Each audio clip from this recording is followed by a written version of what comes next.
नमस्कार, आप देख रहे हैं यूपी की आवाज। मैं हूं आपके साथ पलक शर्मा। आइए रुक करते हैं इस खबर की ओर। भाषा को लेकर केंद्र सरकार के खिलाफ राजनीति करने वालों को पलटवार करते हुए अमित शाह ने कहा, देश में भाषा के नाम पर बंटवारे की राजनीति बहुत हो चुकी, अब विकास की राजनीति होनी चाहिए। जो लोग भाषा के नाम पर दुकान चलाते हैं, अपने घपले और घोटालों को छुपाने के लिए भाषा की जहर घोलने वाली राजनीति कर रहे हैं, उन्हें मैं यह स्पष्ट कह देता हूं कि हर भाषा भारत की संस्कृति का गहना है। आप भी देखिए इस वीडियो में। इस भाषा के नाम पर देश के बांटने वाले लोगों को एजेंडा न मिले। नरेंद्र मोदी सरकार ने राजभाषा विभाग के अंतर्गत भारतीय भाषा अनुभाग की स्थापना की है, जो सभी भारतीय भाषाओं को प्रचलन बढ़ाने के लिए काम करेगा।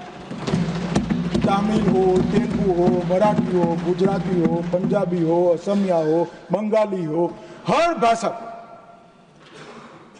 और सबका हिंदी और अंग्रेजी से अनुवाद के ऐप बने।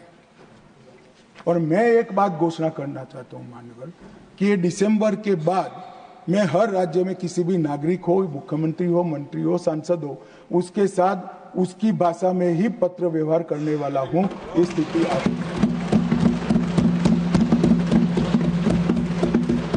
जो भाषा के नाम पर दुकान चलाते हैं अपने भ्रष्टाचार को छुपाने के लिए, उनको मजबूत जवाब है। भारत की एक एक भाषा भारत की संस्कृति का गहना है।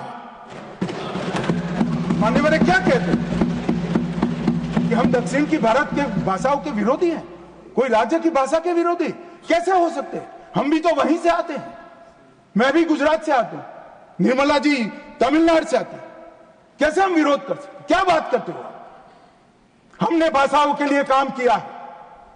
हमने मेडिकल और इंजीनियरिंग की शिक्षा को भारत की भाषाओं में किया है। और मैं आज इस मंच पर से कहना चाहता हूं तमिलनाडु सरकार, 2 साल से हम कह रहे हैं, आप में हिम्मत नहीं है मेडिकल और इंजीनियरिंग की शिक्षा को तमिल में अनुवादित करने की, क्योंकि आपके आर्थिक हित जुड़े हुए, आप ये नहीं कर सकते हो। मगर हमारी सरकार आएगी एनडीए की, हम मेडिकल और इंजीनियरिंग का कोर्स तमिल में तमिलनाडु में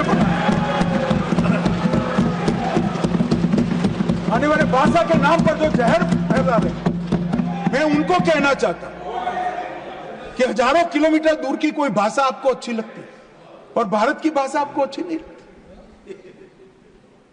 भाई तमिल बच्चा गुजरात में भी काम कर सकता है, कश्मीर में भी काम कर सकता है, दिल्ली में भी काम। आप चुनकर संसद में आकर बैठे हो, कैसे देश की व्यवस्था चाहते हो? भाषा के नाम पर देश के विभाजन के लिए, देश के बंटवारे के लिए बहुत सारा हो चुका, अब नहीं करना चाहिए। देश आगे बढ़ गया है। आप विकास की बात करिए।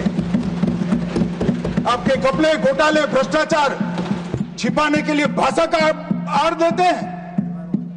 हम एक्सपोज करेंगे, गांव गांव जाकर एक्सपोज करेंगे कि भ्रष्टाचार छुपाने के लिए भाषा। माननीय नरेंद्र मोदी सरकार ने भारतीय भाषा अनुभाग का एक नई शुरुआत की है, जो सभी भारतीय भाषाओं को बलवत्तर करेगी। और मैं फिर से एक बार बार मैंने कहा है, हिंदी की कोई भारतीय भाषा से स्पर्धा नहीं है। हिंदी सभी भारतीय भाषाओं की सखी है।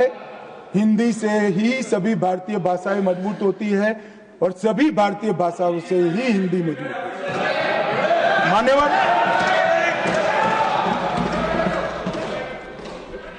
मान्यवर राजभाषा के लिए हमने 3 खंड राष्ट्रपति महोदय को सबमिट किए हैं और राजभाषा के साथ साथ सारी भारत की भाषाओं के विकास के लिए नरेंद्र मोदी सरकार, भारतीय जनता पार्टी और पूरा एनडीए प्रतिबद्ध है।